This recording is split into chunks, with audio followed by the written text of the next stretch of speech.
asalaamaaleykum mbokk yi xarit ñi seetaan ñi ngi am mbégte bu baax di jàkkaarloowaat ak yéen fii ci seen émission kooku noonu tey nag ñu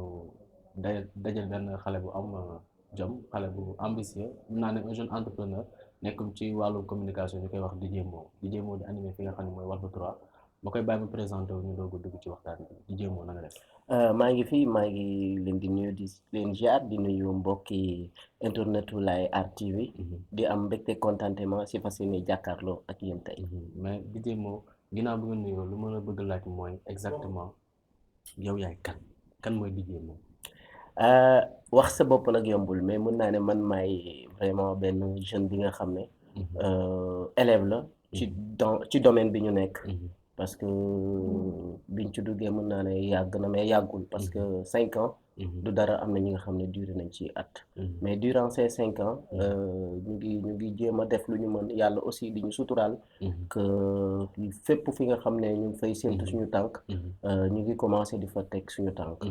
yow nga nekk di nga animé fi nga xam ne mooy Walf 3 pendant 5 ans durant 5 ans yooyu tey ci li nga xam ne mooy wàllum animation lan nga ci am loo xam ne tey nee nga di njëriñ la.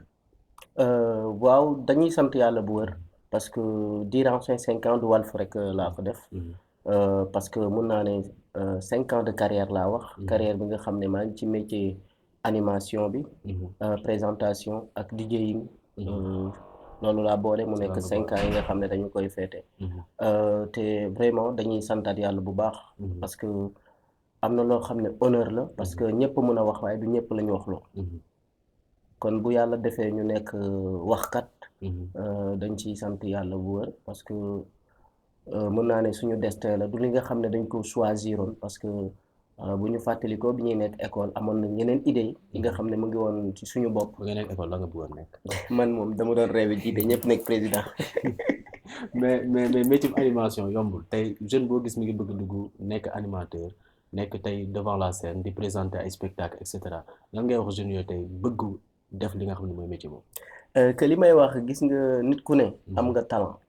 parce que talent da nga koy judduwaale dafal na ànd ak amour bi ak mu ànd ak c'est-à-dire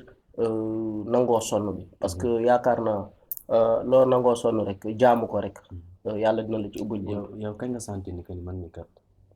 lii mi ngi commencé di yow ci man te nga bëggoon nekk président. non man moom président. mën naa ne wax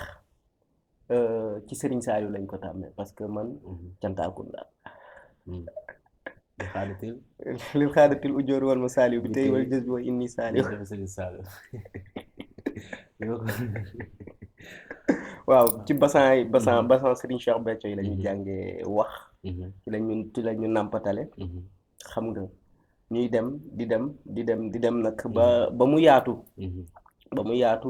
vraiment maa ngi njëkk a présenté sama école c'est Mouhamadou Moustapha instant bi may yéeg nag dama tiitoon naa trop. waaw da ngay tiit moom da ngay tiit di cag di dër parce que bi may wax bon maa ngi wax mais c'était pas moi quoi parce que maa ngi wax mais fit bi mayuma ko parce que c'était une première fois et que xam nañ ne wax ci mbooloo c'est pas facile. ok maa ngi nuyu bu baax ki nga xam ne mooy sama mag sama xarit Masek xam ne tamit moom tamit cantaakun la moom tamit macha allah noonu la mën a waxee est-ce que nekkul Cheikh Béthio par exemple ci daara bi noonu moo leen di forger à ce que ngeen di prendre la parole en public di wax ak cantaakun yi di leen soññ naan leen damaa bëgg tey sas bi genre ni xaarim bopp su may wax sama xel di dem ci xaarim bopp moom tamit cantaakun la mais loolu damay gis ni peut-être taalibe Cheikh Béthio yëpp dañu am facilité boobu. waaw parce que xam nga bassin yi moom boo ci nekkee. am surtout yenn nit yu baax yenn jëwriñ yeeg yooyu dañ lay tàggat parce que daara la boo xoolee daara la ñuy wax daara Touba Diourbel daara Touba fii donc daara dañuy siy jàng lépp loolu am na solo mais DJ Mo ñu gis la tey ci 5 ans yi ngay amal événement def nga ko benn yoon def nga ko ñaari yoon tey aussi yaa ngi koy waajalaat lan nga ci jublu dëggantaan événement yooyu parce que mën naa ne boo nekkee jeune c'est-à-dire que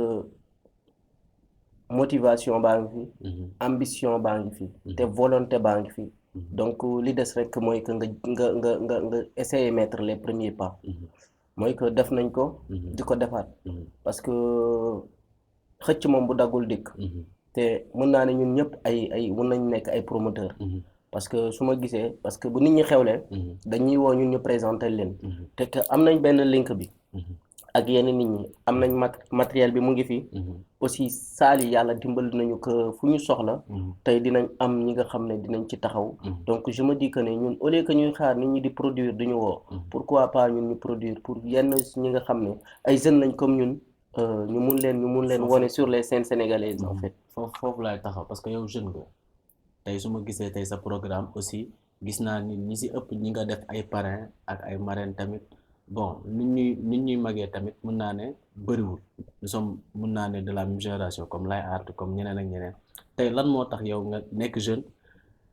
nekk ci métier bi mais aussi bëgg promouvoir aussi tey la jeunesse am na ñu ñoo xam ne tey ñoo ëpp daraja ci milieu bi pourquoi tànnu leen ni da ngay tànn ndaw ñi parce que la répétition est interdite quand même te am na ñoo xam ne boo leen tudde nañ leen ba pare donc da ngay xool ñi nga xam ne ñu ngi ci yoon bi nekk ay xale te nekk ay xale yi nga xam ne yéen a bokk motivation bi yéen a bokk bëgg-bëgg bi ñooñu nga fësal leen parce que dafa jot aussi Sénégal ñuy def loolu que booy def dara gis say moroom yi koy def bu leen xeeb parce que ñoom aussi ci li nga nekk ñu ngi ci boole leen seeni xel ak seeni xalaat bu ko defee rek loolu dina jur parce que boo xoolee li ci mel ni ay Laye Art ay Marie Hélène ak ñeneen ñi nga xam ne tuddee naa leen dañu nekk ñi nga xam ne dañuy jàppale jeunesse bi que nit ñi gis ko ou pas mais man gis naa ko li tax ma def ko aussi tey war nañu mën a sukkandiku ci ñi pour def aussi ñoom lu ñu war a mën def ñu si am mbégte bu baax Laye Art studiographie tey nekk structure boo xam ne tey aussi day jàppale jeunes yi comme ni ma la koy waxee chaque jour c'est la voix des jeunes ne ñëpp ñëw du alal du dara mais da nga am compétence am connaissance yi nga xam ne tey moom la ñu soxla ci suñu réew soo ñëwee incha allah dina la may visibilité bi nga soxla DJ moom sa événement bi le premier la lan nga ñu ci mën a wax exactement lan moo ñuy xaar. En tout cas bëri na ay surprise parce que li may wax rek tradi culturel lay doon. wala ma ne la tradi moderne. moo gën a gaaw. que dinañ am ay playback waaye dinañ am percussion. Tout d'abord je dis que ne c'est tey ren. hommage lay doon ci ñi nga xam ne vraiment saa ñu leen fàttalikoo suñu xol day tooy. lu ci mel ni sama mag bi nga xam ne il a été tué dañ ko faat. fële ca Suède 3 août bi weesu 2019. mu nekk naqar boo xam ne daloon na suñu kaw waaye nag yàlla moo ñu moom. te ku ci nekk àpp ba rek bu jotee ni mu lay jëlee moo ko xam ak fi mu lay jëlee. donc ak ki nga xam ne ku ne aar moom ngay jàppale. wax dëgg fa yàlla mu nekk ki nga xam ne dafa servir aar moom tamit ba ni muy wujjee yàlla suñu borom. muy doomu Sénégal di Papa Sangoné Viera. waaye aussi di ci rendre hommage tamit ki nga xam ne vraiment mu ngi woon fii centre culturel. Blaise Senghor nekkoon nit ku oyof nit ku yaatu nit ki nga xam ne vraiment. amul koo xam ne tey yaa ngi fecc. te yoroo pas de danse am muy tonton Moustapha Gueye. ak ki nga xam ne mooy Aïcha. ak tamit Cheikh Anta Seck moom it dañ ko faat fële ca France Brive donc ren ñoom lañ koy jagleel di leen ci ñaanal le matin bëgg nañ def wàcce kaamil ndem loolu lañ ci am ñu ñaanal leen yàlla suñu borom dolli yërmande si ñoom xaari leen àjjana bu ko defee ngoon gi dañuy def spectacle mën naa ne dina am playback comme ni ma la ko waxee si biir wax dina am percussion aussi parrain yi mën naa ne lu weesu comme suñu moroomu jeunes yi nga xam ne vraiment voilà am na si ñi nga xam ne tey parrainé naa leen mais c'est pas parrainé leen pour séntu si ñoom alal mais parrainé leen pour rendre leen li nga xam ne hommage bi nga xam ne ñu ngi koy defal mais soo nekkee ndaw nekk ci yoon sooy parrainé aussi nga xam ni peut-être say doole demewul noonu ndax yaa may wax ci say biir wax aussi naan ma tey man sama alal laa ci def munoo ne da ngay def événement te doo ci am dara aussi. ci dara nit ki buy lekk ceeb sax pour suur a tax. waaw kon baax na kon kay xam kon bul ne. non Olof Njaay nee na boo amee nit am nga alal. waaw loolu dëgg la loolu dëgg la ndax nit ñi ñooy alal. parce que boo déggee ma wax la loolu. comme tey dina am loo xam ne dina la dal. nit ñooñu tey ñoo la ciy génne wala ñoo la ciy fekk si ba métit bi bu nekkoon 100 mu wàññeeku ba 50. donc kooku. moom moo la ëpp alal moo la ëpp koom munoo def lu dul ne ko jërëjëf lii nag jërëjëf la lu ci mel ni ay tonton Massamba Gueye muy man di yow di keneen ak keneen képp kuy sénégalais war nga ko rendre hommage parce que mun naa ne kooku moom daf fi nekk pour Afrique man moom sama idole la ndeysaan bu ko njëkk a déglu moom moo ne woon wax ba daaneel ni vous m'avez prêté vos oreilles je vous les rends je vous ai prêté ma langue je la reprends genre maa ngi koy xool maa ngi am fierté genre di ko xool en plus du ma sant Guèye maa ngi naan est-ce que nekkul Guèye Massada Penda ndax su nekkee Guèye Massada Penda boo xam naa ni professeur Massamba Guèye dinaa ko seete ndax xam naa ni sama mbokk la daal te sama fierté la sincèrement vraiment merci professeur Massamba Guèye képp koo xam ne tey day def communication gëm naa ni am na looy jël ci moom à chaque fois te ñëpp mën naa ne sa différence ci wàllu comme yal na yàlla guddal fanam. aussi boo xoolee keneen jigéen la muy Gachira Diagne mu nekk ki nga xam ne moo jiite association Kay Fecc yaakaar naa xam nañ ko bu baax mu nekk ki nga xam ne dafay jàppale artistes yi di leen créer ay spectacle ay battle pour que jeunes yi nga xam ne dañu dugg ci danse muy la danse urbaine mu leen di promouvoir di leen appuyer parce que tey booy def dara gis koo xam ne mu ngi créer ay compétition ba fexe ba yéen ngeen di dem à l'étranger parce que am na groupe yu bëri tey dem nañ Battle of the Year ak leneen grâce xanaa ko gis waa groupe Step Lord non pourtant si nag pourtant si parce que step moom xam nga c'est la danse beneen bi nga xam ne ci beneen level la high level la quoi yow garaaw de parce que gars yi ñoom yow garaaw xam nga step beneen la quoi te amagul fii compétition ku nga xam ne mun na cohérente la une compétition bi am na cohérente taxaw non loolu kenn du cohérente le premier dinañ nekk Blaise Senghor continuer muy ki nga xam ne yaay la si ñun te mu ngi jàppale jeunes yi parce que nee naa la jàppale du ku ne la am mais benn conseiller bu lay jëriñ à vie moo gën ki la may 100 000 francs booy génn lekk ko léegi sénégalais yi ñu ci bëri nag dañu umpale loolu aussi di ci rendre hommage vraiment ndaanaan Père Kader pisi bi ñi moom tamit ku ñàkk ki ñaan ndeysaan nekk nañ di def benn activité bu fekk ñu blessé nga toog jox ñu ay conseil moom tamit ku baax la vraiment chapeau à lui Kader pipi pisi ni ko waaye tamit di ci rendre hommage tamit tonton Sada Kane le grand bibliothécaire kooku moom kenn dootu koy rande képp kuy lire Sénégal rek dégg ko loolu nañ ko boole ak Jérémy Ndiaye donc à part ñooñu ñu ci des ay xale lañ jigéen Nina di jëw Ngaaka Blindé li tax aussi ma rendre ko hommage parce que dafay def li nga xam ne métier la boo xam ne métier mu jafe la ci jigéen muy métier DJing vraiment lu jafe la ci jigéen surtout nga cartonné dem ba nekk ak benn star bi yombul non ba pare nekk une grande formatrice et mën naa ne dafay voyager partout je peux dire donc kooku dafa mérité nga rendre ko hommage pour que jigéen ñi ci ne ñu xam ne benn métier bonul mais DJ man laaj na benn affaire est-ce que yow li ngay def ni yëpp amul kenn ku nekk sa ginnaaw amoo fan sa club amoo dara loo xam ne tey boot ñu sa ginnaaw di la jàppale ci liggéey bi ngay def ni yëpp mun naa ne ay xarit club laa am ay xarit club mais ñaa ngi ñaan yàlla tey événement bi tey su demee nii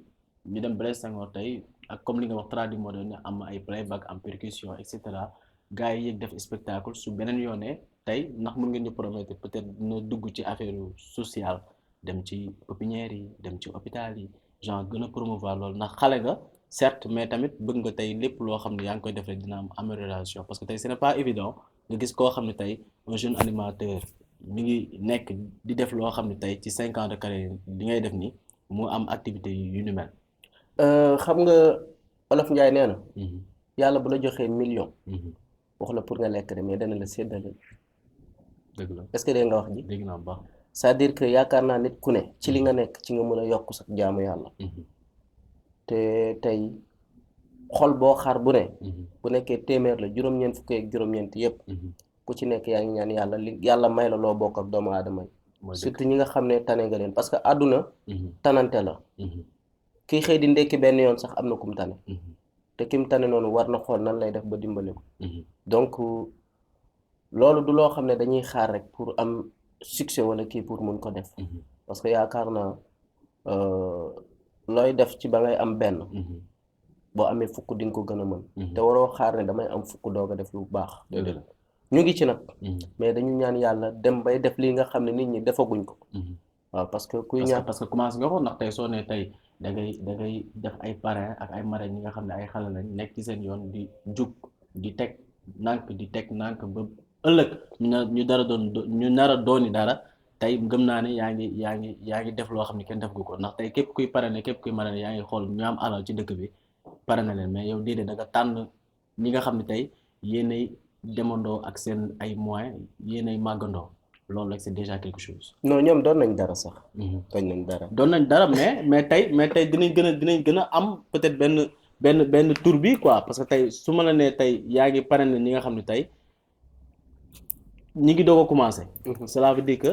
loolu c'est une première. ma dégg ko jeune boo xam ne day pare ay moroom jeune am. loolu laay wax. waaw loolu moom boo gisee ñu def ko li ma la wax rek parce que ànd moom li ci dàq mooy nga ànd ak ñi nga maaseel. est-ce que comprendre nga. looloo tax ma wax loolu. ànd ak ñi nga maaseel dafa dàq parce que dañu xamante. loolu am na solo kon nag ngeen bàyyi ko xel DJ Mo nekk ku am jom nekk koo xam ne aussi am na fulla am na fayda ci li muy def ñu leen ciy woo le 1er février lay amee fii ci centre culturel Blaise Senghor DJ Mo lan ngay tàggatoo ak internet ñu seetaan. xanaa di leen wax ñu ñëw jënd seeni ticket. waaw parce que. ticket ñaata la. non seerul xam nga 1000 francs weccet la. prévente yi 1000 francs la rek. prévente 1000 francs waaw jour si 1500 xam nga loolu njëgul café kaasu café la sax. léegi numéro yi ñu mën a woo pour. dañuy def 77 403 93 48 77 403 93 48. am na solo tey ñu ngi woon fii ci seen émission kooku noonu ak DJ Mo nekk xale bu am jom bu mu commencé carrière am ak léegi yàggul mais mën naa ne mu ngi def lu am solo jëmale ko ci wàllum jeunesse bi kon nañ ko jàppale xam ni tey dafa war a dem quoi ndax tey am na ñoo xam ne tey ñoo ko mag fuuf ci milieu bi mais mu ngi def loo xam ni kenn defagu ko. vraiment kon ñu jàppale ko incha allah le 1er février lay amee fii ci centre culturel Blaise Senghor ñu leen jox dig daje beneen yoon ci seen beneen émission kooku noonu Lay Art Studiographie la voix des jeunes maa ngi gërëm bu baax sama réalisateur Benny Lay sama cadreur Momar Niang ak sama copain Cheikh Wack Pro dégg naa ci yow bu baax a baax yaa ngeen jëf